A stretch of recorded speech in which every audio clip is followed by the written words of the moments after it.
Welcome back to the channel, guys. Want to talk today a little bit about fade patterns and how to produce a fade that's going to be easy to play and not one that's going to cost you shots. So you'll see a lot of the best players in the world now seem to be hitting more of a cut. I'm going to give you a couple clues as to what I'm looking at when I'm looking at a good player and they're trying to hit a fade. Obviously, if you're a high handicapper and you already hit like a weak pull fade, meaning starting online or starting for me as a right-handed player, too far to the right and then cutting, some of these keys might actually still be applicable even though you already have enough probably club path across the ball to hit a fade. This is, you know, matching the club path with the club face and then a couple pieces in that to tie together so it's a functional shot. Okay, so some of them, again, if you're too much of a fader already, you might have to disregard some of these points, but if you have a tough time, if you're overdrawing it and you want to start hitting it straighter or with more of a cut, these are some important points. Okay, so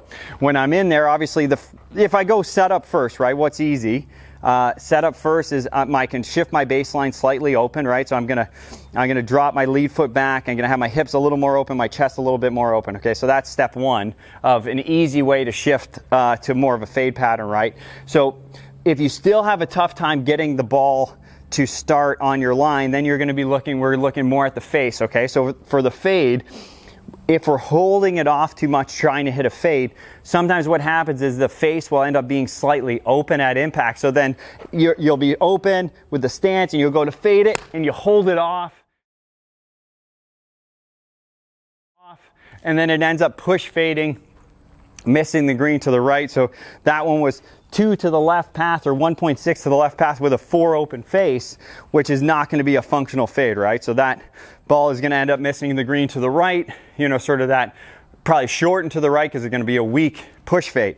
So when I get that open baseline, things that I'm looking at is as I'm going down, I'm looking for the hand path to get potentially a little bit more on top. And then as I'm starting to push open, I'm still letting this left hand or my lead hand release, okay? I'm doing it with keeping that trail arm sort of in front of my body as I do it. So I'm not going to keep my trail arm in front and hold the handle off. I'm still trying to keep the trail arm in front, okay? And let that lead hand snap through. I'm still wanting that lead wrist to be flat, right? I just don't need to push the handle forward, okay? So when I'm doing that, I'm trying to get the hand path to feel like it's going a little bit on top with that right arm in front for me and that lead wrist flat but not held forward, okay? See the difference in that hand position? So this would be holding it forward. Logo is sort of pointed that way. I still want the logo pointed probably at or slightly left of the target for these fades. So I'm up here, same thing, hand path out, and I'm trying to get that logo pointed just left of the target as I come through to get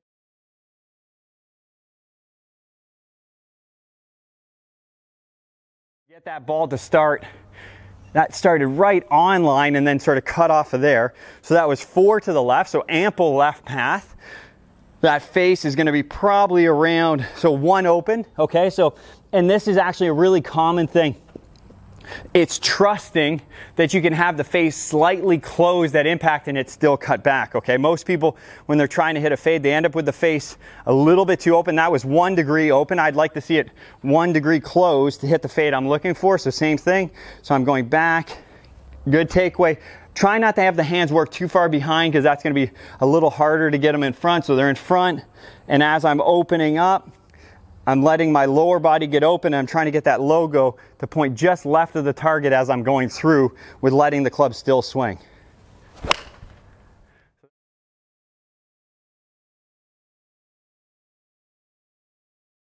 So that was like a perfect sort of butter cut, and it did sort of everything I was trying to do. Path was 3 to the left. Face, I'm guessing, was actually right around 0. So it started on the line and just dropped a bit to the right. The wind is off the right, so that's why it sort of just hung there and just dropped to the right a little bit. Had a lot of smash too, which is, I think sometimes, again, if the face is open with the left path, that smash is going to get too low. You're going to be wiping it a bit too much. So that one actually was super high smash. Nice flat launch. The other thing that's interesting is my attack stayed right around my normal attack. It was still 5 down. Even though I was trying to get a little bit to the left, I didn't get so far to the left that I was changing my attack dramatically. And I think that also is really important when you're hitting a fade. You don't want to start hitting down on it too much, because that's going to shift the path, right? The more you hit down on it, the more the path's going to shift slightly to the right for me as a right-handed player. So you want to see if you can keep that attack angle consistent, even though you're going a little more left with that motion. So I know there's a couple different points in there. I didn't talk a ton about body rotation in this shot. I was focused more on the hands and where the club was going. I'll definitely do one on that eventually for getting a little bit more open as you're hitting the cut, because that's going to be obviously pretty important also to manage the face. But I hope those points help you. Really important when hitting the cut that the face is going to be slightly closed to the target line if you want it to start left and then work back into the target. If you need any more help for your game, check out TimeReadGolf.com.